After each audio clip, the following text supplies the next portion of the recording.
धार्मिक चश्मा लगा लेते हैं।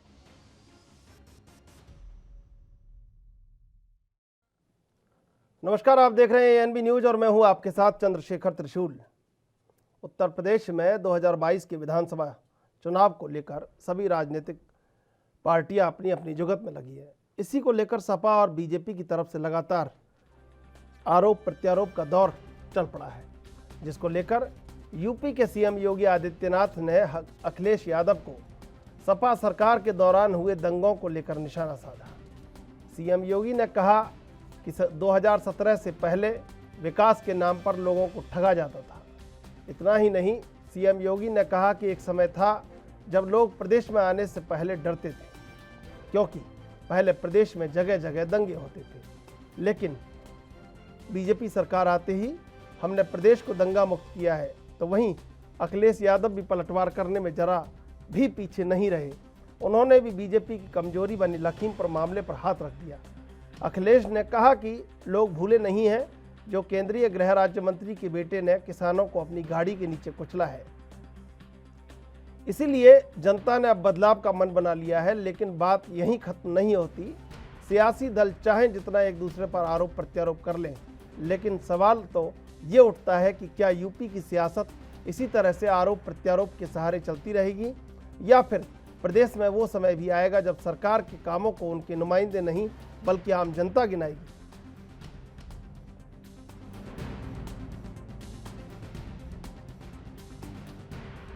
देश के नौजवानों के सामने, प्रदेश के नागरिकों के सामने पहचान का एक संकट खड़ा हो गया।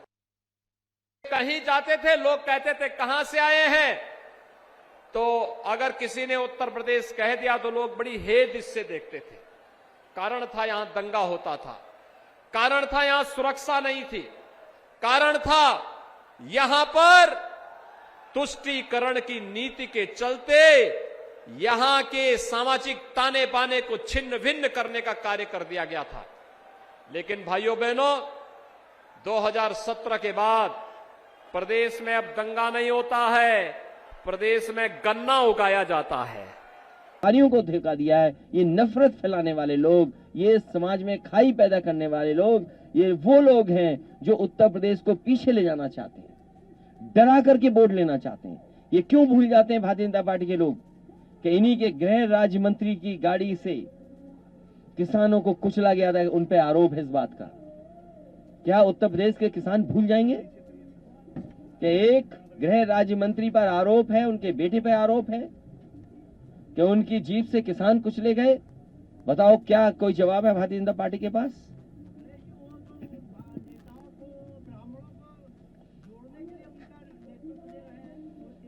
ये चलता रहेगा उत्तर प्रदेश में। ये उत्तर प्रदेश है, लेकिन यहाँ की जनता, यहाँ के किसान, यहाँ के व्यापारी, यहाँ के लोग बदलाव के लिए तैयार है।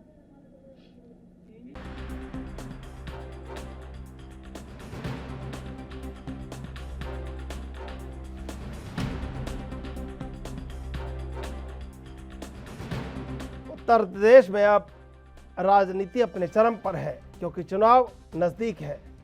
अखिलेश यादव और बीजेपी एक दूसरे के आमने सामने, मैदान में रस्साकसी, दांव-पेच सब कुछ जारी है और आरोप लगाने का सिलसिला पहली पंक्ति से लेकर आखिरी पंक्ति तक एक दूसरे के ऊपर बयानों के तीर छोड़े जा रहे हैं और इन्हीं तीरों से अपने ताकत और अपने दावे का प्रदर्शन उत्तर प्रदेश में किया जा रहा है। बाकी जो दल है वो लगभग पीछे चलने की जुगत में है। बसपा का कहीं अभी कोई बड़ा चुनावी अभियान शुरू नहीं हो पाया है और मायावती की राजनीति सिर्फ ट्विटर तक और औपचारिक बयानों तक सीमित रह गई है। ट्विटर पर उनके पोस्ट सिर्फ नसीहत देने के लिए होते हैं और वे इस समय दबाव की राजनीति से भी बहुत दूर हैं। तो ऐसे में जब बीएसपी विकल्प नहीं बन पा रही है, कांग्रेस प्रदर्शन को लगातार उत्तर प्रदेश के परिप्रेक्ष्य में सुधार रही है, लेकिन कांग्रेस का प्रदर्शन 1 गुना 2 गुना या 5 गुना या 4 गुना जितना भी सुधरता है तो भी वो इतना बड़ा अंतर नहीं है कि उत्तर प्रदेश में बहुमत को, यहाँ कई सरकार को प्रभावित कर सके। बड़ा वोट बैंक भाजपा के पास और उसके बाद मुख्य विपक्षियों के रूप में समाजवादी पार्टी आमने सामने की लड़ाई में। अब ऐसे में देखना होगा कि आखिर इस कुश्ती में कौन अपना दांव ठीक से चल पाएगा। 5 चुनौतियां बीजेपी के सामने। पश्चिमी यूपी में राष्ट्रीय लोकदल, पूर्वांचल में सोहेलदेव, भारतीय समाज पार्टी, बसपा से कथित तौर पर छिटकने वाले दलित वोटर, बेरोजगारी और सबसे बढ़कर जातीय जनगणना का मुद्दा। ये 5 ऐसे मामले जिन पर समाजवादी पार्टी लगातार पश्चिमी उत्तर प्रदेश में किसान आंदोलन को लेके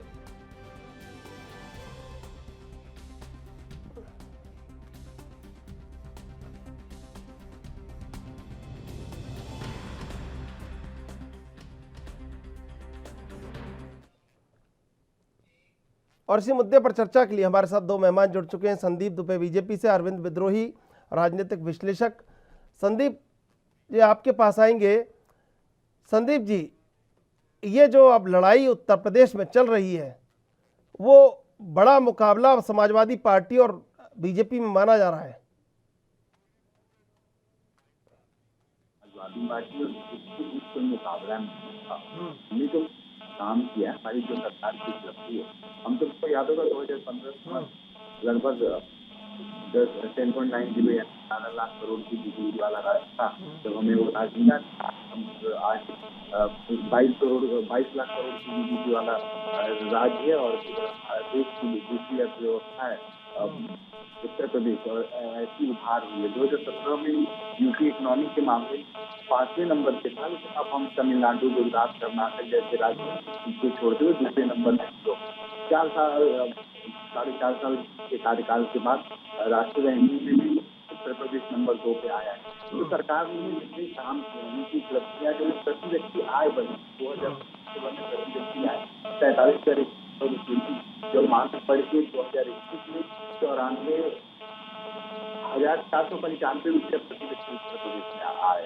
हमने काम किया है, तो हम जो काम को लेके लोगों के बीच कोरोना काल में भी सरकार अव्वल रही। बेहतर ढंग से जिस तरह से घनत्व, सबसे घनत्व वाला राज्य, हम लोगों ने उसको बेहतर ढंग से सरकार और बेहतर कोशिश करी। बड़ी उपलब्धि रही जिसकी प्रदेश को हमने गंगा मुक्त बना के रखा।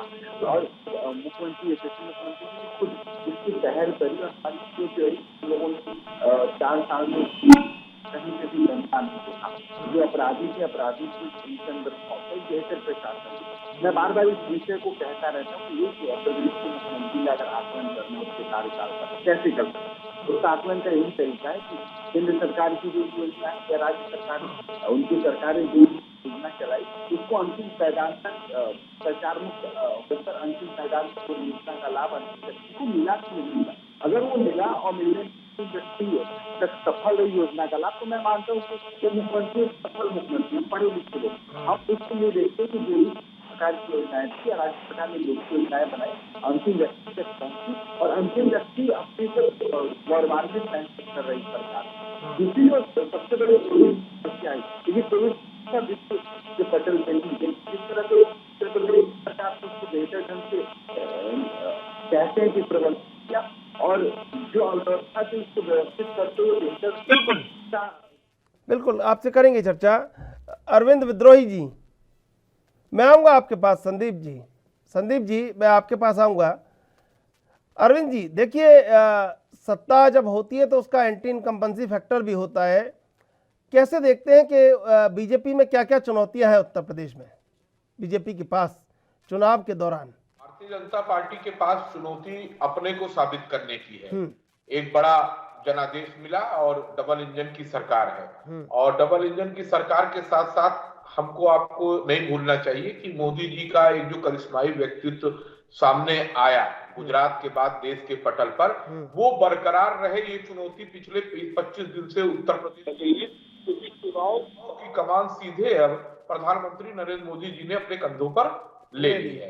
अब रही बात जो पहले अभी प्रोमो में बात हुई, आपने बात रखी, बहुजन समाज पार्टी को कम आंका जा रहा है, जैसा कि आपने अपने प्रोमो में कहा। बहुजन समाजवादी पार्टी के ने अपने प्रत्याशियों की, प्रभारियों की विधानसभा वाइज कई जगह घोषणा कर दी है और बहुत अच्छे प्रत्याशी उन्होंने दिया है। और अगर बात करें विपक्षी दलों में, तो जहां प्रियंका गांधी और अखिलेश जी ट्विटर से लेकर के रैलियों या अपने अपने कार्यक्रमों में दिख रहे हैं, वहीं दूसरी तरफ विधानसभा स्तर पर अपने कोऑर्डिनेटर के साथ मीटिंग करने में जो घोषित प्रत्याशी हैं वो जुटे हुए हैं और ये बड़ा असर डालेगी। 1-to-1 जो होती है कार्यकर्ता आधारित राजनीति होती है, उसके तरफ बसपा का मूवमेंट है, जिस पर हम नजर बनाए हुए हैं, क्योंकि ये बहुत बड़ा असर कारक होगा। चाहे भीड़ जितनी भी किसी की मीटिंग में हो, अगर वो भीड़ मतों में नहीं तब्दील होती है, और मतों में तब्दील करना दो तरह से होता है, एक तो जब जनता का पूरा पूरा समर्थन हो जाए, या दूसरा कार्यकर्ता जो है अपने नेता के लिए, अपने पार्टी के लिए मेहनत करे। तो अभी जो है सबसे युद्ध स्तर पर अगर मेहनत जमीन पर हो रही है तो दो जगह हो रही है। बहुजन समाज पार्टी के काडर कर रहा है और दूसरा जो है भारतीय जनता पार्टी के मातृ संगठन आरएसएस के लोग कर रहे हैं। भी भारतीय जनता पार्टी के भी जो नेता कार्यकर्ता है वो सम्मेलनों में और रैलियों में व्यस्त हैं, जिलों के भी, लेकिन वो बूथ पर जाने का काम केवल संघ के लोग अपने अपने उनका दैनिक कार्य है और बसपा के लोग कर रहे हैं। तो नजर रखिए, बसपा कहीं कम नहीं है। बसपा का अपना जो जातीय आधार या उनका सैद्धांतिक आधार का वोट है वो है। और उत्तर प्रदेश एक ट्रेंड करेगा, एक बहुत बड़ा वर्ग है जो योगी आदित्यनाथ को, खासकर भारतीय जनता पार्टी के चेहरे हैं, मुख्यमंत्री हैं, उनको हराने की सोच रखता है। उसके लिए दल कोई महत्वपूर्ण नहीं है। तो अगर वो बसपा के साथ चुनावी समीकरण में 24, 48, 36 घंटे में वो मत बसपा के साथ गया तो आश्चर्यजनक परिणाम आएगा। इस पर नजर सबकी है, इस पर संघ परिवार के लोगों की भी नजर है, विपक्ष के लोगों की भी, कहता कोई नहीं है। अरविंद जी बहुत चौंकाने वाला, अरविंद जी बहुत समय आ गया है। स्पष्ट बात अगर हम नहीं कहेंगे, हम चूकेंगे तो आने वाले रिजल्ट में, परिणाम में हमारी बातें गलत साबित होंगी।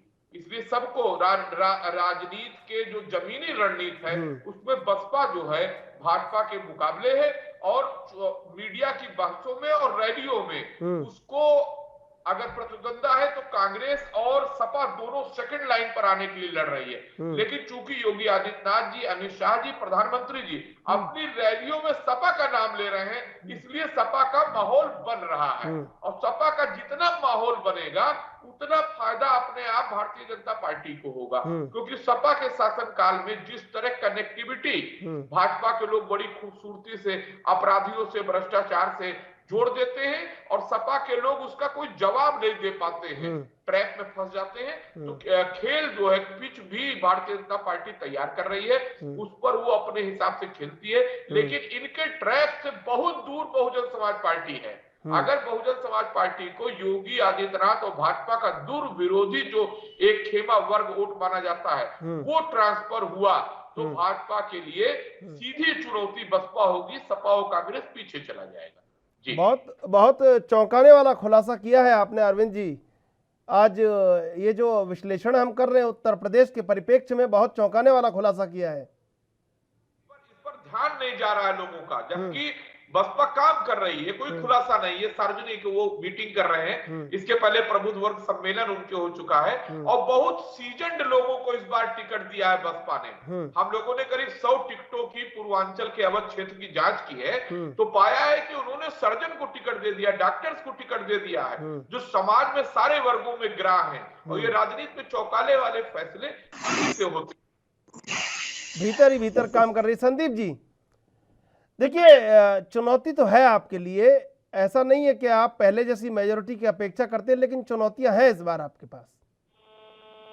हमें लगता है कि विपक्ष बार-बार ये कोशिश तो करता है कि चुनौती दे, लेकिन मुझे लगता है कि जिस तरह से उत्तर प्रदेश के अंदर मुख्यमंत्री योगी आदित्यनाथ जी ने जो 5 साल में काम किया और जिन ऊंचाई के लोग हैं उत्तर प्रदेश को, हम विपक्ष को चुनौती देना उसके पीछे रीजन, कि विपक्ष के पास कोई नीति नहीं है, विपक्ष के पास कोई नेता नहीं, विपक्ष की सोच नहीं है। विपक्ष अगर योगी जी की बुराई करके आना चाहता है तो कैसे आएगा? विपक्ष अगर मोदी जी की बुराई करके आना चाहता है तो कैसे आएगा? विपक्ष के भाषण को देखिएगा, विपक्ष के पास कोई एजेंडा नहीं है। हमारी सरकार हमेशा उत्तर प्रदेश के लोगों के सामने एजेंडा रखी और हमने काम किया। आज उत्तर प्रदेश सबसे ज्यादा एयरपोर्ट वाला राज्य बन गया। आज इसको कौन भूल सकता है कि उसमें Purvanchal expressway, Bundelkhand expressway, Ganga expressway, Gorakh link expressway, Balua link expressway, ऐसी आधुनिक चौड़ी हमने सड़कें भी तो बनाई हैं। यमुना और लखनऊ एक्सप्रेस वे से तो पूर्वांचल और बुंदेलखंड को भी हमने जोड़ने की कोशिश करी है और सफल रहे। तो पीएम मोदी ने इसे आधुनिक यूपी में आधुनिक इंफ्रास्ट्रक्चर की जो शुरुआत करी थी, इसको एक बल मिला है। मैं मान सकता हूँ एयर और रोड कनेक्टिविटी के अलावा जो रेल कनेक्टिविटी है वो भी आधुनिक हुआ। उत्तर प्रदेश एक नया आयाम स्थापित करते पड़ते। हर जिले में गुंडा होता था, माफिया होता था, हर जिले में एक प्रोडक्ट है। तो ये कोशिश कामयाब हुई है। हमें लगता है कि भारतीय राजनीति में एक मित्र है जो चल पड़ी है और सदियों से जब से हम लोगों ने जन्म लिया, आज भी हम उत्तर प्रदेश की राजनीति को या बिहार की राजनीति को हम जातियों के आधार पर उस राजनीति का आकलन करते, मूल्यांकन करते हैं। और जो राजनीतिक विशेषज्ञ भी हैं वो भी जातियों के मूल्यांकन के आधार पर ही राजनीति को आगे के दृष्टि से देखते हैं। तो मुझे लगता है कि अब जातियां छूटी हैं और सभी लोग एक हुए हैं। पूरे हिंदू हो, मुस्लिम हो, सिख हो, ईसाई हो, सभी जाति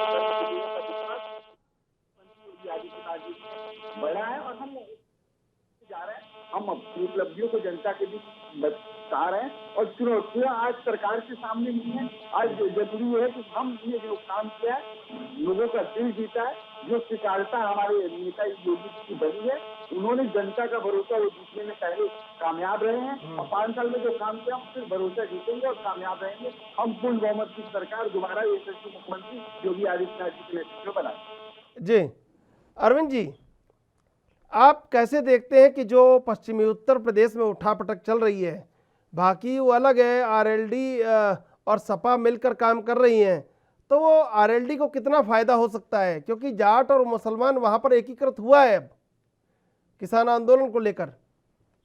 देखिए, अभी जो परिस्थितियां उसमें राष्ट्रीय लोकदल अगर समाजवादी पार्टी के साथ मिलकर लड़ती है तो राष्ट्रीय लोकदल को निश्चित रूप से फायदा होगा। लेकिन फिर मैं बता रहा हूं, राष्ट्रीय लोकदल को एक सवाल का जवाब वहां देना शुरू हो गया है। उसके मानने वाले लोग पूछने लगे हैं कि हरित प्रदेश की मांग कहां गई। उत्तर प्रदेश के पुनर्गठन की मांग चौधरी अजीत सिंह जी लंबे समय तक उठाते थे, जबकि समाजवादी पार्टी उत्तर प्रदेश के पुनर्गठन की, यानी कि हरित प्रदेश, अवध, पूर्वांचल और बुंदेलखंड, मध्य, इसकी घोषित विरोधी है। तो इस तरह के सवालों से भी गठबंधन को जूझना पड़ेगा। दूसरी बात, देश में सबसे बड़ा विपक्षी नेता समाजवादी आंदोलन का व्याख्याता युग दृष्टा डॉक्टर राम मनोहर लोहिया हुए हैं। उन्होंने स्पष्ट रूप से कहा था कि हमको जात को जोड़ना, जात को तोड़ के समाज को जोड़ना है। ये डॉक्टर लोहिया की थ्योरी थी कि जाति तोड़ो, समाज को जोड़ो, जिस पर निसंदेह देश की राजनीति में नरेंद्र मोदी और योगी आदित्यनाथ दोनों लोग काम कर रहे हैं। पूर्व में ये काम बहुत खूबसूरती से मुलायम सिंह यादव, जो सैफ है कि एक गरीब परिवार से निकले थे और देश के रक्षा मंत्री तक पहुंचे, उन्होंने खूबसूरती से किया था। तो जाति को तोड़ के समाज जोड़ने का काम भारतीय राजनीति में सनातन धर्म से लेकर समाजवादी आंदोलन की खूबसूरती है। लेकिन अगर राजनीति में आप सत्य नहीं कहेंगे तो आप अन्याय करेंगे। जाति एक सच्चाई है, जात में विद्वेष नहीं होना चाहिए, जातीय समानता और संपन्नता और सद्भाव होना चाहिए। भारतीय जनता पार्टी कोई ऐसी जात नहीं है जिसका सम्मेलन नहीं की हो और मुख्यमंत्री नहीं है, तो जात को आप कैसे नकार सकते हैं? लेकिन जातियों में एकता होनी चाहिए, संविधान के प्रति आस्था होनी चाहिए और समाज में समानता लाने का संकल्प होना चाहिए, जो डॉक्टर लोहिया ने कहा था। जी, नगेंद्र सिंह जुड़ चुके हैं समाजवादी पार्टी से। नगेंद्र सिंह जी, स्वागत आपका एनबी न्यूज पर। नगेंद्र सिंह जी, बड़ा चौंकाने वाला खुलासा किया है। अभी विश्लेषण हम कर रहे थे, अरविंद विद्रोही ने, समाजवादी पार्टी की रैलियों में भीड़ उमड़ रही है लेकिन बसपा भी बराबर काम कर रही है अंदर अंदर। तो ऐसे में आप कैसे देखते हैं उत्तर प्रदेश में चुनाव को? मैं त्रिशूल जी, इस संबंध में मैं कहना चाहूंगा, मैं थोड़ा लेट से जुड़ा, लेकिन विद्रोही साहब की मैं बात बड़े अच्छे से सुन रहा था और बड़े अच्छे से वो बात रख रहे थे। लेकिन मैं उनका आभार भी व्यक्त करूंगा, बड़े अनुभवी सज्जन पुरुष हैं। मैं ये कहना चाहूंगा, जो प्रश्न आपका है मुझे, उत्तर प्रदेश के चुनाव को लेकर पूरी तरह से, जिस तरह से जनमानस जो है हमारे राष्ट्रीय अध्यक्ष और हमारी पार्टी के नेतृत्व में जो एक गठबंधन बना हुआ है, उनके कार्यक्रमों में जिस तरह से आम जनता, आम जनमानस आ रहा है, तो ये दिखता है स्वाभाविक रूप से हम समाजवादी लोग अपने गठबंधन के साथ इस सरकार को रिप्लेस करने जा रहे हैं। जहां तक बसपा का प्रश्न है या दूसरे दलों का प्रश्न है, क्योंकि देश में जो व्यवस्था अंगीकृत की गई है वो बहुदलीय व्यवस्था है, तो प्रत्येक दल अपने अपने एजेंडे के अनुसार, अपनी अपनी नीतियों के अनुसार, अपनी अपनी रणनीतियों के अनुसार जो है चुनाव में जाता है। तो उस पर हमें ना हमारे लिए कोई चिंता का विषय है, ना मैं टिप्पणी करना चाहूंगा। बिल्कुल, लेकिन भाजपा और सपा दोनों को जो छोटे छोटे दल जुड़ रहे हैं उनके हितों को लेकर कहीं ना कहीं बहुत एक रणनीति तैयार करनी होगी। संदीप दुबे, जो छोटे छोटे दल जुड़े हैं आपके संग, पहले भी जुड़े थे, इस बार भी वही दल है और भी कुछ नए आपके गठबंधन हो सकते हैं, तो उनको जगह मिलना ये भी एक बहुत बड़ी आपके लिए रणनीति होगी। देखिए, हमें लगता है कि सबको साथ लेके चलना ये बहुत बड़ी कार्यशैली है, क्योंकि आपके नेतृत्व पे लोग भरोसा करें, विश्वास करें। और उत्तर प्रदेश के अंदर मैं पहले भी कहा, सर्वसम्मति से आज की अगर डेट में देखें तो यशस्वी मुख्यमंत्री योगी आदित्यनाथ जी सभी समाज, सभी जात, सभी धर्मों के नेता हैं और सब उन्हें पसंद करते हैं, क्योंकि उन्होंने कभी उनकी जो कार्यशैली रही है अनदेखी की नहीं रही है। सबके लिए उन्होंने समान अवसर, सबके लिए समान सोच, अब सबके लिए बेहतर एक व्यवस्था सुनिश्चित करने की उन्होंने कोशिश करी और इस कोशिश में वो कामयाब भी रहे। उनको इसलिए मैं कामयाब मुख्यमंत्री के तौर पे देखता हूँ कि चाहे वो अपराधियों पे नियंत्रण की बात हो, दंगे को नियंत्रित करने की बात हो, या आम जन के विश्वास, जो उत्तर प्रदेश के जो भी जन है उत्तर प्रदेश में रहते हैं, उनके सभी के विश्वास पे वो खरा उतरने की कोशिश उन्होंने की है और उसमें वो सफल रहे। देखिए, मैं मानता हूँ राजनीति का एक दूसरा दृष्टिकोण है। जब आप चुनाव में लड़ने जाते हैं, आप लंबा कार्यकाल आपका रहता है शासन का, तो शासन का एक अनुभव, और पूर्व में भी जो पार्टी सत्ता में रही है वो क्या करती है कि हमारे यहाँ क्या है कि एक व्यक्ति जब काम करने में जो परसेप्शन बनता है, मैं भारतीय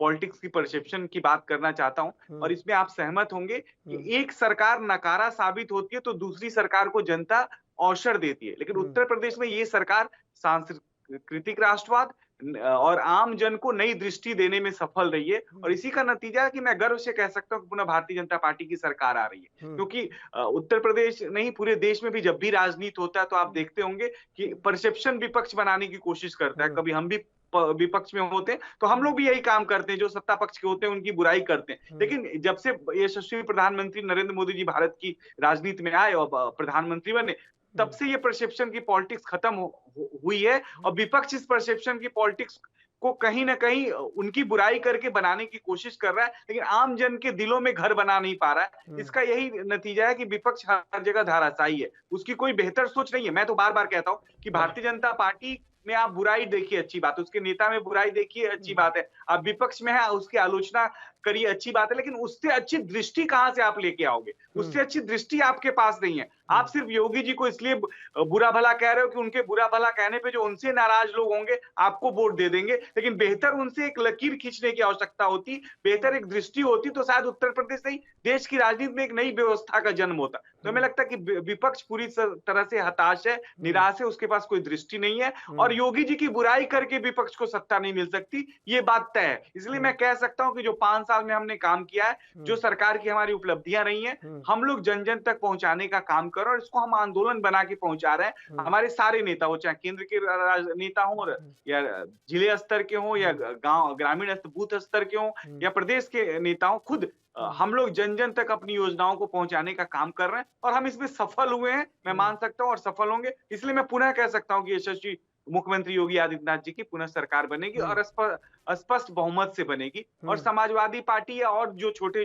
छोटे दल हैं, कहीं का ईंट कहीं का रोड़ा, भानुमति ने कुनबा जोड़ा, अभी वो कुनबा जुड़ रहा है, वो कुनबा अभी बना नहीं है। तो इलेक्शंस जो है वो जो मुद्दों पे होने चाहिए, मुद्दों पे लड़े जाएंगे और हम लोग जीत के पुनः सरकार बनाएंगे। जी अरविंद विद्रोही जी, कांग्रेस जो जमीन वहां पर खोद रही है उत्तर प्रदेश में, और उसको ऐसा लग रहा है कहीं ना कहीं कि उत्तर प्रदेश में कोई बढ़त बनाई जा सकती है, और जिस तरह जब राहुल गांधी प्रियंका गांधी अमेठी में पैदल यात्रा उन्होंने निकाली, तब वहां पर जो भीड़ उमड़ी, कांग्रेस को कैसे देखते हैं कि चुनाव में कांग्रेस कहां पे खड़ी हो पाएगी उत्तर प्रदेश में? देखिए आज क्या है स्थिति कि जितने बड़े नेता हैं, बड़े राजनीतिक दल हैं और उत्तर प्रदेश की सियासत में भी उनके नेताओं की रैली में भीड़ न जुटे, ये असंभव है। आज का एक राजनीतिक कार्यक्रम, नेता का कार्यक्रम, वो भी चुनाव के समय में प्रतिष्ठा का प्रश्न होता है। जो चुनाव के प्रबंधक होते हैं, पार्टियों के प्रबंधक होते हैं, समुचित भीड़ की व्यवस्था करते हैं किसी भी राजनीतिक दल में। तो अगर प्रियंका जी की और राहुल की कार्यक्रम में भीड़ आ रही है तो ये कोई मतलब अचंभे की बात नहीं है, भीड़ आनी ही चाहिए और आएगी ही। लेकिन प्रियंका गांधी ने बहुत खूबसूरती से उत्तर प्रदेश में मेहनत की थी। जब विपक्ष शून्य पड़ा था तो उन्होंने विपक्ष को जो है खड़ा किया, सोनभद्र में उन्होंने आवाज उठाई। और ये बिल्कुल सत्य है कि जब विपक्ष की आवाज की जरूरत थी उत्तर प्रदेश में योगी आदित्यनाथ की सरकार बीजेपी के खिलाफ, तो उसको प्रियंका गांधी ने बुलंद किया। लेकिन साथ ही साथ ये भी सत्य है कि कांग्रेस का यहाँ पर कोई संगठन नहीं है। कांग्रेस के पास जो अच्छे नेता भी हैं उनको जिम्मेदारी नहीं है उत्तर प्रदेश में। और सबसे बड़ी बात जो है प्रियंका गांधी की उत्तर प्रदेश में कितनी भी मेहनत होती है, महिला के मुद्दे से लेकर के हर मुद्दे पर विभिन्न राज्यों में कांग्रेस की सरकार में उसी तरह की घटनाएं प्रियंका की मेहनत पर पानी फेरती है। और सबसे बड़ा नुकसान अगर प्रियंका गांधी की राजनीति को उत्तर प्रदेश में हो रहा है कि लोगों को समझ में आए, वो राहुल गांधी के बयान होते हैं। एक तरफ प्रियंका गांधी की मेहनत और प्रियंका गांधी के चेहरे से लोगों में, जो भी योगी आदित्यनाथ की सरकार से नाराज हो या तटस्थ लोग भी हो, जो अच्छा लीडरशिप चाहते हैं, कंटिन्यूअस चाहते हैं कि जैसे रोटी हम अच्छी बनाते हैं तो पलट पलट के बनाते हैं, तो उसी तरह सरकारें भी बदलनी चाहिए, नेतृत्व भी बदलना चाहिए। किसी भी सरकार को, ये बात मोदी जी भी और योगी जी भी कह चुके हो। सबसे पहले डॉक्टर लोहिया ने कहा था कि सरकारें बदलनी चाहिए। कोई किसी को योगी जी भी कह चुके हैं कि कोई जरूरी नहीं हमेशा मुख्यमंत्री रहे, अभी भी उन्होंने कहा। तो लेकिन प्रियंका गांधी की आपने बात की, प्रियंका गांधी को सबसे बड़ा नुकसान यह है कि उनके पास उत्तर प्रदेश में जुझारू संगठन नहीं है, अच्छे कार्यकर्ता नहीं है। और राहुल गांधी का बयान उनको सबसे ज्यादा नुकसान पहुंचाता है।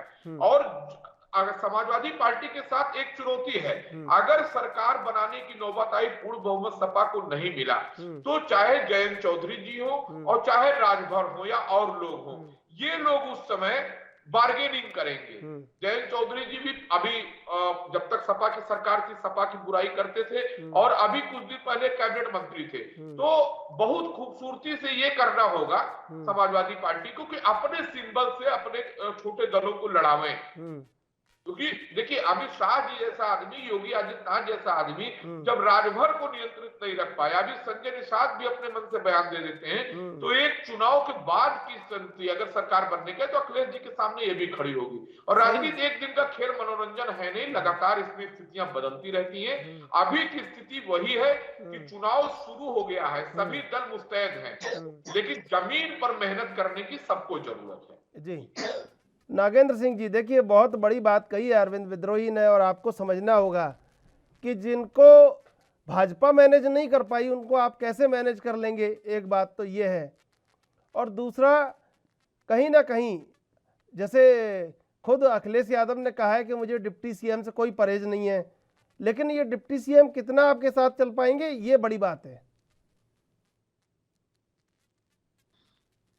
बात को भी गंभीरता से सुन रहा था और मैं उसका प्रतिकार भी नहीं करना चाहता, क्योंकि भविष्य में क्या होगा वो आप नहीं जानते, हम नहीं जानते। लेकिन वर्तमान परिदृश्य में जो घटनाएं हो रही हैं और जिस चीज की राजनीतिक दल या जनमानस जैसा महसूस कर रहा है, कई बार ऐसा भी होता है कि नेताओं की इच्छा बहुत ज्यादा प्रभावी होती है, लेकिन राजनीति में और लोकतंत्र की खूबसूरती है कि राजनीति जब करेंगे लोकतांत्रिक व्यवस्था में तो लोगों का समर्थन होना चाहिए। तो मैं ये समझता हूं जो राष्ट्रीय लोकदल के संबंध में विद्रोही जी कह रहे थे, मेरा ये ऐसा विश्वास है और हमारी पार्टी का भी ऐसा विश्वास है कि जो हमारा गठबंधन है, जो राष्ट्रीय लोकदल हमारा सबसे बड़ा घटक है, जिन लोगों के साथ हमारा गठबंधन है होने जा रहा है और जिनके साथ हम चुनाव में जा रहे हैं 22 में, तो राष्ट्रीय लोकदल और हमारा जो वर्कर है वो एक कल्चर का वर्कर है, वो बहुत जल्दी मिक्सअप हो जाएगा। और हम ऐसा मानते हैं कि जिस तरह से पश्चिम बंगाल में एक वाम मोर्चा बना था, तो हम भविष्य की उस तरह की एक कल्पना देख रहे हैं कि दोनों ही लीडर, हमारे राष्ट्रीय अध्यक्ष माननीय अखिलेश यादव जी और राष्ट्रीय लोकदल के राष्ट्रीय अध्यक्ष माननीय जयंत चौधरी जी, एक लंबी साझी पारी भारतीय राजनीति। बिल्कुल नागेंद्र जी, चर्चा आपसे जारी रखेंगे, अभी लेंगे एक छोटा सा ब्रेक के बाद फिर हाजिर होंगे।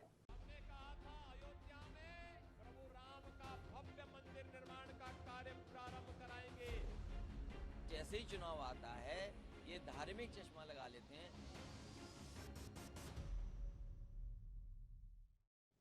तीनों मेहमान हमारे साथ बने हुए हैं, हम चलेंगे नागेंद्र सिंह के पास। जी नागेंद्र जी।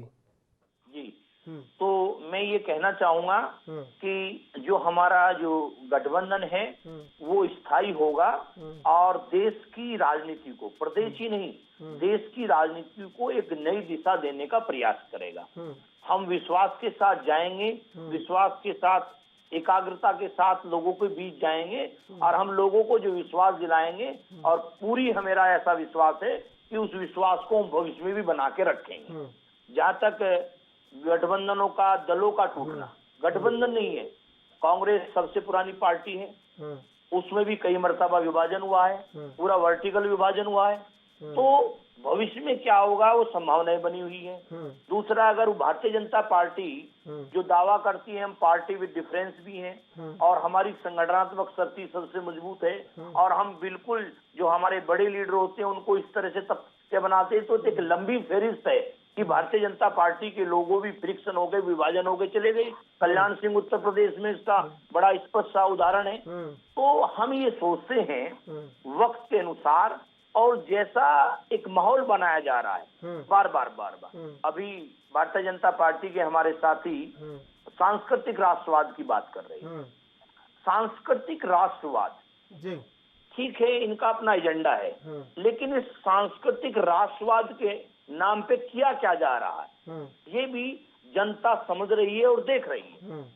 सांस्कृतिक राष्ट्रवाद के नाम पर धार्मिक ध्रुवीकरण किया जा रहा है, जो अभी कह रहे थे सज्जन पुरुष। लेकिन सर ये तो आप भी कर रहे थे नागेंद्र जी, आप भी बड़े प्रबुद्ध वक्ता हैं, ये तो आप भी कर रहे थे अपने समय में, ऐसा नहीं है। अरविंद जी कुछ कहना चाह रहे हैं, उनको सुन लेते हैं एक बार। अरविंद जी।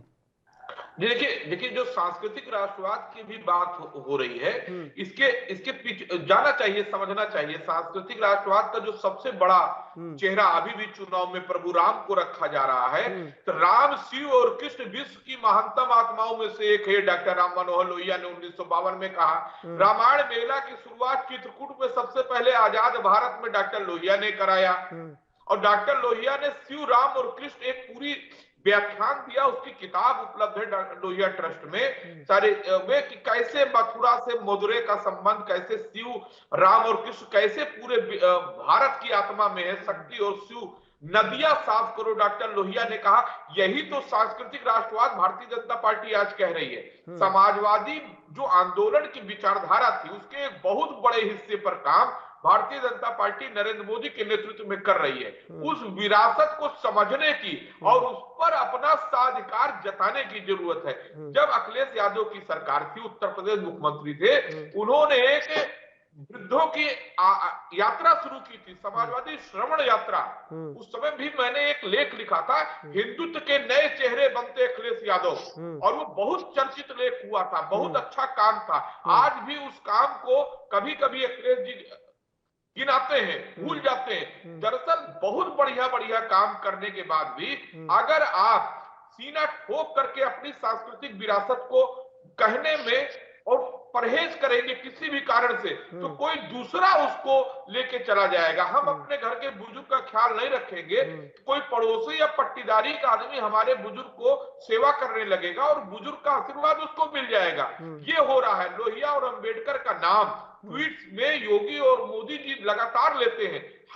हमको समझना चाहिए कि क्यों सपा के लोग अपने भाषणों में ये कमी कर रहे हैं। चौधरी चरण सिंह की विरासत, मुलायम सिंह और अजीत सिंह का राजनीतिक विवाद किसी से छुड़ा नहीं। ये बहुत अच्छी बात है कि अब इस गठबंधन को चौधरी जयंत सिंह और अखिलेश यादव एक लंबे समय तक ले जाएं। आप अतीत की गलतियों से वर्तमान में सबक लेकर के अपना भविष्य सुधार लीजिए। राजनीति सत्ता आती जाती रहेगी, संघर्ष का मार्ग अगर आप करेंगे तो सत्ता आपके चरण चूमेगी। भारतीय भाजपा ने भी 2 से लेकर के 300 पार का सफर तय किया है। उत्तर प्रदेश में 14 साल वनवास में रहे हैं, तो विपक्ष में रहने की आदत भी डालनी चाहिए। विपक्ष में रहेंगे आपकी कनेक्टिविटी होगी। बिल्कुल कोई सत्ता का मोह नहीं, संघर्ष का पीड़ा होना चाहिए। मेरा केवल ये कहना है कि राजनीति जो है जनता से जुड़ने के लिए होनी चाहिए, सत्ता पाने के लिए ही नहीं। बिल्कुल नागेंद्र जी, देखिए जो अरविंद विद्रोही ने कहा, एक चीज निकल के आती है, जो ऊर्जा और जो वेग अखिलेश यादव में जब सरकार थी उस समय जो वेग देखा गया और जो उत्साह देखा गया, अब वो थोड़ा सियासत जैसा नजर आता है। और जनता बीजेपी को भी देखती है, कांग्रेस को भी देखती है, सपा बसपा सबको देखती है, तो वो वेग नजर आना चाहिए। युवाओं जैसा वेग रहा नहीं, अब वो सियासत करते हैं और सियासत भाती नहीं है किसी को। कहीं ना कहीं, मैं पूरा आरोप नहीं लगा रहा हूं, पर आधा अधूरा आरोप है ये। मैं इस संबंध में ये कहना चाहूंगा, जो मैं कह रहा था लंबी पारी खेलने की और समान रूप से एक विजन देश के सामने रखने की और उस पे चलने की, विद्रोही जी ने बड़े सुंदर शब्दों में कहा है। मेरी बात को मेरे से अधिक सुंदर शब्दों में कहा है। जो आप सियासत की बात कर रहे हैं, प्रतिपक्ष का नेता होने के नाते हमारा दल उत्तर प्रदेश के चुनाव पर हम चर्चा कर रहे हैं। हमारा दल मुख्य प्रतिपक्ष है, तो मुख्य प्रतिपक्ष का जो दायित्व होता है उनको हमने सड़क से लेके सदन तक उठाया है। और जो विजनरी सोच, देखो हमारे विद्रोही दल, विरोधी दल के लोग ऑफ द कैमरा इस बात को सहर्ष स्वीकार करते हैं कि अखिलेश यादव जी का जो एक विजन है, वो एक विजनरी व्यक्ति है, नए युवा हैं, एक नई सोच है और उन्होंने समाजवाद को भी बदलते परिवेश में नई रूप से प्रभावित करने का प्रयास किया है। और ये हमारा विश्वास है कि हम प्रदेश में ही नहीं, इस विचारधारा को राष्ट्रीय स्तर पर ले जाकर बहुत सुंदर तरीके से लोगों का विश्वास जीतेंगे। अभी घोषणा पत्रों की बात हो रही है, हमारे प्रमुख घटक राष्ट्रीय लोकदल ने अपना संकल्प पत्र जारी कर दिया है। हमारा जो घोषणा पत्र है, नीति पत्र है, वो अंडर कंस्ट्रक्शन है, उसको हम बना रहे हैं। इस बार हम अपने घोषणा पत्र में जो रखेंगे, जो हम बात कहेंगे, साथ ही साथ हम ये भी बताएंगे कि अगर हम रोजगार की बात कहेंगे, मैं उदाहरण दूंगा, तो हम ये भी बताएंगे कि ये रोजगार यहाँ से जनरेट करेंगे और उसके लिए जो आर्थिक संसाधन है यहाँ से जुटाएंगे, इसीलिए उसमें समय लग रहा है। तो आज इस बात की आवश्यकता पड़ रही है, क्योंकि एक ट्रेंड ऐसा भी आया है कि लोग बड़ी बड़ी बातें कह देते हैं और भारतीय जनता पार्टी को लेकर हमारी आपत्ति यही है। 2017 में इन्होंने बड़ी बड़ी बातें कही, लेकिन जब 4.5 साल या चुनाव सर पर है तो किस तरह की बयानबाजी माननीय योगी जी के द्वारा और माननीय प्रधानमंत्री जी के द्वारा की जा रही है। दूसरी बात, उत्तर प्रदेश में जो चुनाव होने जा रहा है वो मुख्यमंत्री का होने जा रहा है और हमारे दल की ओर से और भारतीय जनता पार्टी के दल की ओर से साफ चेहरे नजर आ रहे हैं, लेकिन उनका चेहरा क्योंकि पीछे हो रहा है, लोगों की नाराजगी है उस चेहरे से, जो कहा वो कर नहीं पाए हैं। तो मोदी जी को बहुत ज्यादा मैं स्वागत करता हूं, मुल्क के प्रधानमंत्री है, वो कहीं भी जा सकते हैं, लेकिन जो बागडोर है चुनाव की संभवतः वो मोदी जी कर रहे हैं और इससे हमारे कार्यकर्ता का और हमारे लीडर का और मनोबल बढ़ रहा है, क्योंकि ये कार्य बंगाल में भी किया, मुख्यमंत्री के या विधानसभा के चुनाव में मोदी जी ने जिस तरह से कैंपेन किया है तो ऐसा लगता था कि मोदी वर्सेस ममता बनर्जी हो रहा है। तो इस तरह का भी प्रयास अगर ये करेंगे तो हमें उसमें भी कोई आपत्ति नहीं है। एक स्वस्थ परंपरा होनी चाहिए, चिंतन होना चाहिए और सारी बातें जनता के बीच कहनी चाहिए और जनता उसके अनुसार बिल्कुल ठीक ही निर्णय लेगी। जो जनता का निर्णय होगा वो ये भी मानेंगे, हम भी मानेंगे। तो लोकतंत्र जो परिपक्व होगा वो इसी तरह से होगा। संदीप जी, देखिए आपका जो आपके साथ जनता का जो मोह है वो कम हुआ है, भंग नहीं हुआ है। कई बार जनता की अपेक्षाएं ज़्यादा होती हैं सियासत से। आप मेजॉरिटी में आए और कई ऐसे काम हैं जो छूट गए हैं, तो वो अपेक्षाएं कहीं ना कहीं मोह कम तो हुआ है, थोड़ा बहुत आपसे भंग नहीं हुआ है, कम हुआ है।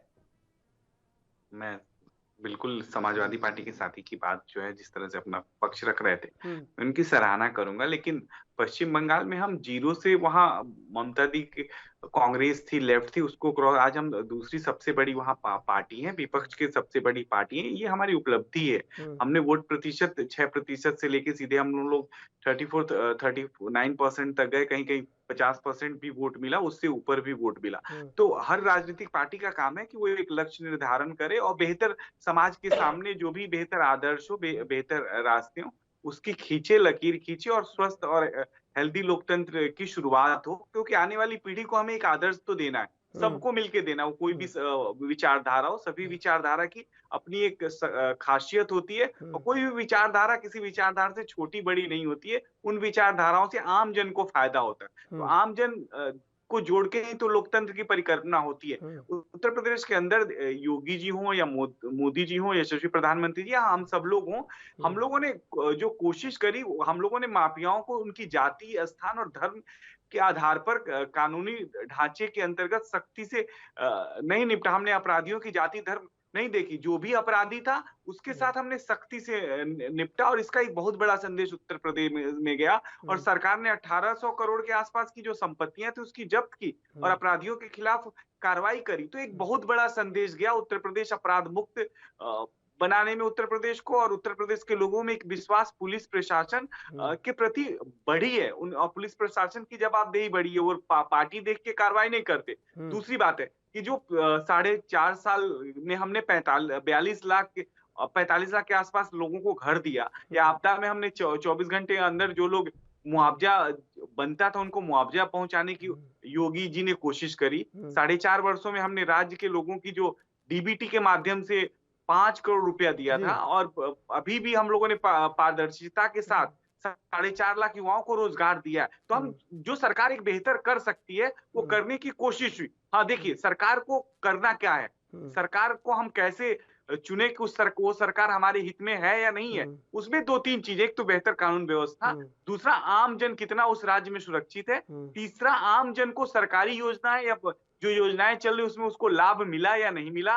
चौथा जो विपदा का समय है, आपदा का समय है, उसमें राज्य सरकारें कैसे निपटी। अगर चारों में आप तुलनात्मक अध्ययन करेंगे और बाहर से इंफ्रा डेवलप, बाहर से पैसे लाने की बात हो, सरकार ने जो कोशिश करी, योगी आदित्यनाथ जी ने कोशिश करी, आज उसका ही प्रतिफल है कि आम जन में जो आशा और विश्वास भारतीय जनता पार्टी की सरकार पे बनी हुई है। और इसका सबसे जीता जागता उदाहरण मैं दूंगा, जब प्रधानमंत्री जी आके उत्तर प्रदेश में अपनी बात रखते हैं और कहते हैं, तो डबल इंजन की सरकार की बात कहते हैं, तो जनता का और विश्वास बढ़ता है कि केंद्र और राज्य सरकार मिलकर उत्तर प्रदेश के आम जन के लिए कुछ सोच रहे हैं और करना चाहते हैं। ये विश्वास का ही तो प्रतिफल है कि लोकतंत्र मजबूत हो रहा है। मैं ये नहीं कहता हूं कि विपक्ष विश्वास न जमाए, विपक्ष अपनी बात न कहे, लेकिन विपक्ष बुराई करने का कुछ नहीं कर रहा। विपक्ष मोदी जी की बुराई करके अगर उसे आना है तो अच्छी बात हो, एजेंडा बनाए, मोदी जी को कितने प्रकार की गाली देनी है, योगी जी को कितने प्रकार की गाली देनी है। तो मैं बार बार कहता हूँ, बहुत अच्छी बात, हमारे पहली बार कोई समाजवादी पार्टी के मित्र मिले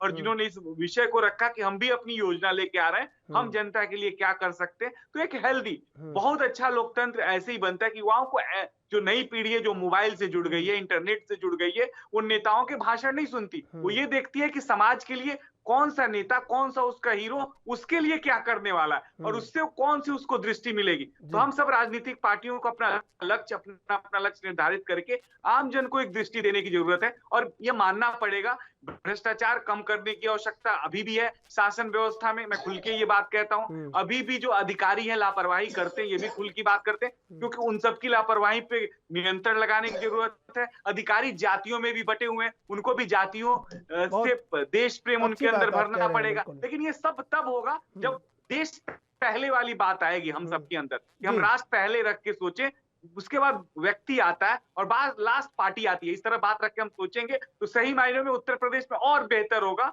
और उसका एक नक्शा है उत्तर प्रदेश का, वो पूरे भारत की तस्वीर और तकदीर तय करती है।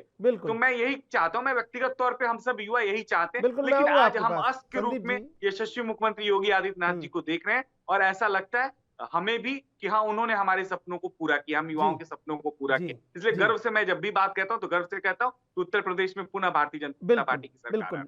अरविंद विद्रोही जी, देखिए बहुत अच्छी बात आपने कही, दरअसल ये जो छींटाकशी है, जब भी चुनाव होते हैं तो छींटाकशी में जो शब्द होते हैं उनका स्तर इतना गिर जाता है कि युवा पीढ़ी जब इसका विश्लेषण करती होगी, आकलन करती होगी या उसे महसूस करती होगी चुनाव को, तो वो क्या सोचती होगी।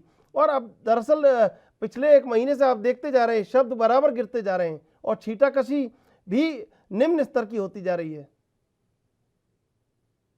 दरअसल है क्या कि हम लोग अपने नजरिए से भी बहुत सी चीज सोचते हैं, क्योंकि पत्रकार हुए, राजनीतिक विश्लेषक हुए, राजनीतिक दलों के प्रवक्ता हुए, ये लोक भाषा, लोक भूषा से थोड़ा सा दूर भी हो जाते हैं। बहुत से ऐसे शब्द होते हैं जो गांव गंवई या कस्बों की भाषा में आम बोलचाल की भाषा होते हैं।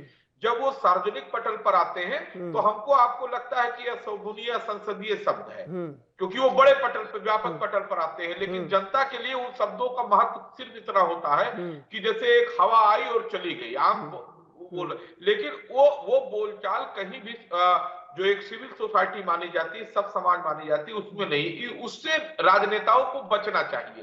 अभी आपने सही कहा, बहुत से नेताओं का बयान जो है आपत्तिजनक माना जा सकता है, और लेकिन आपत्तिजनक केवल वक्तव्य से ज्यादा तो आपत्तिजनक कृत्य होता है। जैसे अरविंद जी, मैं आप उत्तर प्रदेश में है, अरविंद जी, कोविड-19 के संक्रमण से सब लोग गुजर रहे हैं और किसी राजनीतिक दल ने चुनाव आयोग से नहीं कहा कि संक्रमण इतना फैल रहा है, रिपोर्ट्स हैं, तो चुनाव बढ़ा दीजिए।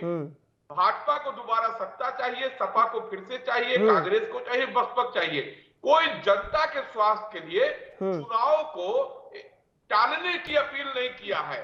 तो अगर जनता इतनी जागरूक होती तो चुनाव का बहिष्कार कर देती, वो रैलियों में नहीं जाती, चाहे प्रधानमंत्री की हो, चाहे अखिलेश की हो, चाहे प्रियंका की हो।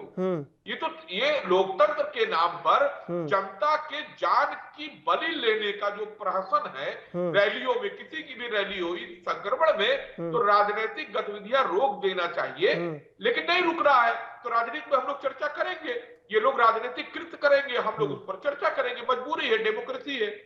अरविंद जी देखिए, जैसे अभी कल से एक वो ट्वीट बराबर हो रहा है कि वो जैकेट में अखिलेश यादव की एक बोतल रखी है, उसको लेकर बड़ा लगातार उस पर विवाद छुड़ा हुआ है, बोतल किसकी है। अब कहीं वो ऐसी कोई आपत्तिजनक चीज लेके तो फोटो नहीं खिंचवाएंगे, वो भी इतने प्रबुद्ध है, वो भी इतने जानकार है सियासत के, तो तब ऐसी चीजें आती है तो लोगों को कहीं ना कहीं लगता है ये बात। नहीं, आपत्तिजनक कौन सी चीज है? देखिए, एक तो जहां तक मेरी जानकारी है वो इत्र की शीशी थी जो एमएनसी ने लॉन्च किया था। दूसरी, अगर कोई आपत्तिजनक चीज है जो इस देश में बिक रही है, लोग उसको यही कह सकते हैं कोई आदमी कि वो अल्कोहल की, वाइन की या किसी की शीशी हो, या अभी उनको मालूम है एक कोल्ड का सीजन चल रहा है, इस समय कफ सिरप भी आदमी जेब में रख सकता है। डॉक्टर ब्रांडी पीने की प्रिस्क्रिप्शन डॉक्टर जो है बच्चों के लिए लिखते हैं। तो आखिर अगर कोई किसी नेता के जेब में शीशी देख करके ये वो आपत्तिजनक कैसे हो गया? ये तो कृत्य ही आपत्तिजनक है। व्यक्तिगत चरित्र हनन किसी भी नेता का स्वीकार नहीं है। जब सोनिया जी ने नरेंद्र मोदी को असंसदीय बात कही, वो गुजरात के मुख्यमंत्री थे, तो गुजरात के मुख्यमंत्री को देश के पटल पर ला करके रख दिया भारत की जनता ने। तो अगर लोग सचेत हो जाए, किसी भी दल के, अगर आप किसी नेता को चरित्र हनन करेंगे, आप अखिलेश यादव का चरित्र हनन करेंगे, मायावती का करेंगे, प्रियंका का करेंगे, योगी आदित्यनाथ का करेंगे, उनकी वेशभूषा पर छींटाकशी करेंगे, तो जनता अगर आपके खिलाफ हो गई उस वक्तव्य के, तो अपने कृत्य से, यानी कि वोट से आपके सत्ता में आने का सपना चकनाचूर कर देगी। इसलिए नेताओं को अपनी वाणी पर बहुत संयम रखना चाहिए और ये सोचना चाहिए वही व्यवहार हम दूसरे के साथ करें जो व्यवहार हमको अपने लिए स्वीकार्य हो। देखिए, ये आपसे भी जानना चाहेंगे, एक बोतल को लेकर बड़ा विवाद छिड़ा हुआ है, जैकेट में उनकी बोतल है, तो ये अगर इस तरह की छींटाकशी कहीं ना कहीं लोग देखते हैं, और अरविंद विद्रोही ने बड़ा अच्छा विश्लेषण किया है, इससे थोड़ा सहज होना चाहिए ताकि लोगों को ये लगे कि चुनाव गंभीरता से लड़ा जा रहा है या सियासत में गंभीरता आई है नई सदी में। संदीप जी, आवाज मिल रही है आपको मेरी?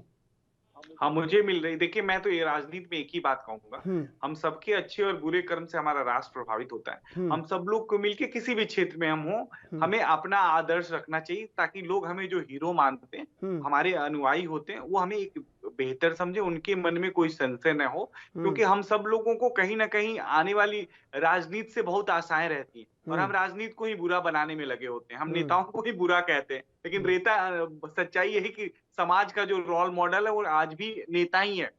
जनता को कोई भी विश्वास है, कोई भी शिकायत है, वो नेता से ही करती है। तो हमें लगता है कि राजनीति में कोई भी व्यक्ति हो, किसी भी पक्ष को, किसी भी पार्टी को, या किसी भी पंथ को मानता हो, या किसी भी व्यवस्था में हो, उसको बेहतर अपने लिए, अपने समाज के लिए सोचना चाहिए, ताकि लोग उसे हीरो मानते हैं, किसी और को उसके किसी बात से, भाव से किसी तरह की दिक्कत न हो। और मैं जो हमारे राजनीतिक विश्लेषक साहब कह रहे थे, मैं 100% सहमत हूं उनके बातों से कि राजनीति जो है अनुशासन भी सिखाती है, और राजनीतिक में अनुशासन का बहुत महत्व है, और हम सब लोग अनुशासन में रहेंगे तभी हम बेहतर, दूसरे से बेहतर करने की सोच अपने अंदर रखें, और तभी हम आम जन को भी अच्छा बेहतर करा सकते हैं, बेहतर भारत का नागरिक बना सकते हैं। तो ये निरंतर चलने वाली प्रक्रिया है। लेकिन एक और बात मैं कह जाऊंगा, लोहिया जी कहते थे कि राजनीति जो बा लोक लज्जा के चीज बा, है ना। तो आज भी राजनीति और लोकतंत्र लोक लज्जा की चीज है। हम सब लोग को उसको तराशना है, ताकि आने वाली पीढ़ियां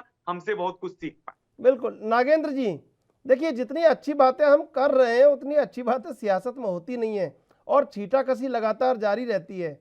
तो इसको भी रुकना चाहिए।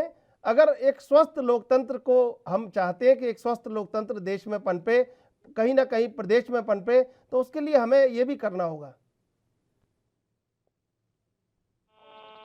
अब मैं इन बातों से सहमति भी हूं, और डॉक्टर लोहिया जी के इस कथन से, और साथ ही साथ चौधरी चरण सिंह जी के इस कथन से, और चौधरी देवीलाल जी के इस कथन से, कि लोक राज जो होता है वो लोक लाज से चलना चाहिए। और जिस तरह का जो अभी वो बोतल फोटो की बात कर रहे थे, जिस तरह का वो प्रचारित या वायरल एडिट करके किया जा रहा है, या जो आजकल अनऑफिशियली, मतलब फेक आईडी पे भी लोग, जो ये जो आज का युग है, फेसबुक है, ट्विटर है, व्हाट्सएप है, दूसरे इंस्टाग्राम है, इस तरह का प्रचारित प्रसारित करने की एक परंपरा 2014 से देखने को देश में मिलती है। संचार के जो आधुनिक माध्यम हैं, इनका प्रयोग होना चाहिए अंतिम व्यक्ति तक।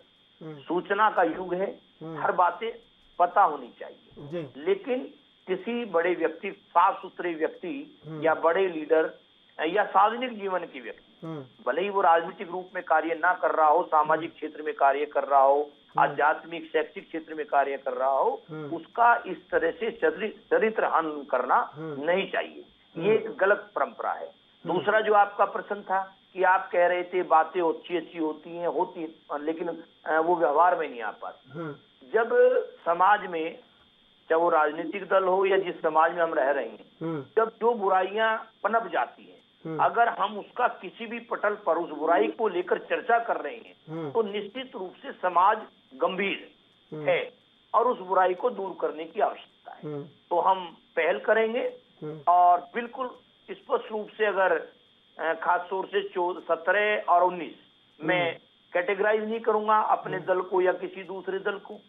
कुछ माननीय इसने चुनाव आयोग ने कुछ टीका टिप्पणियों को लेकर कुछ कदम उठाए थे, तो उनकी भी मतलब संभावना बनी रहनी चाहिए, और वो परीक्षण होना चाहिए जो संविधान में व्यवस्था की गई है। जैसे एक धर्म को बार बार, दो धर्मों को बार बार आमने सामने खड़ा कर दिया जाता है, ठीक है, मैं निष्पक्ष होकर कह रहा हूँ, पार्टी लाइन से भी हटके कह रहा हूँ, तो इस तरह की परंपरा भी नहीं होनी चाहिए।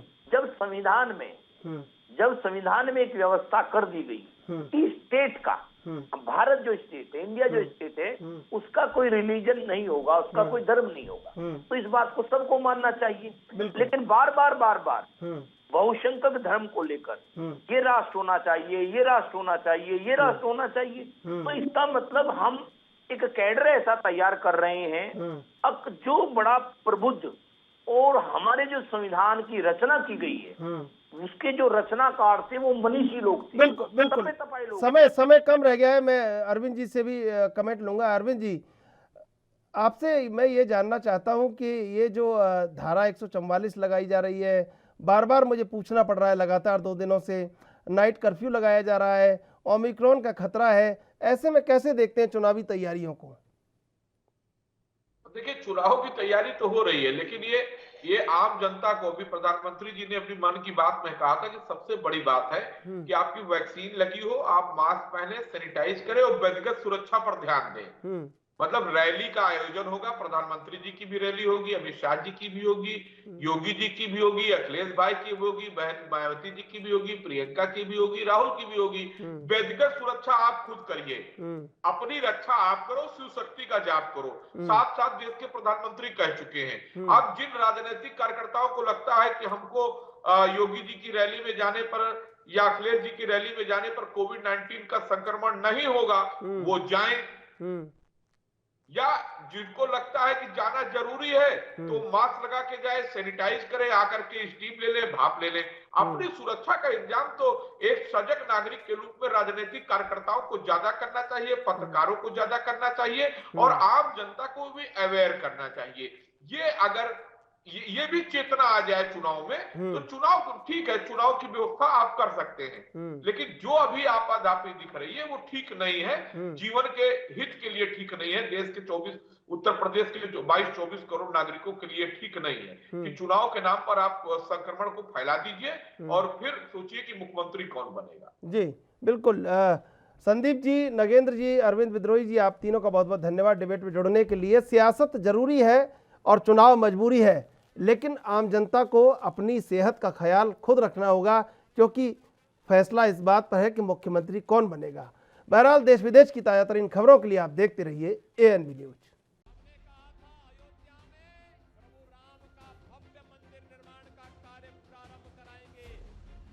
जैसे ही चुनाव आता है ये धार्मिक चश्मा लगा लेते हैं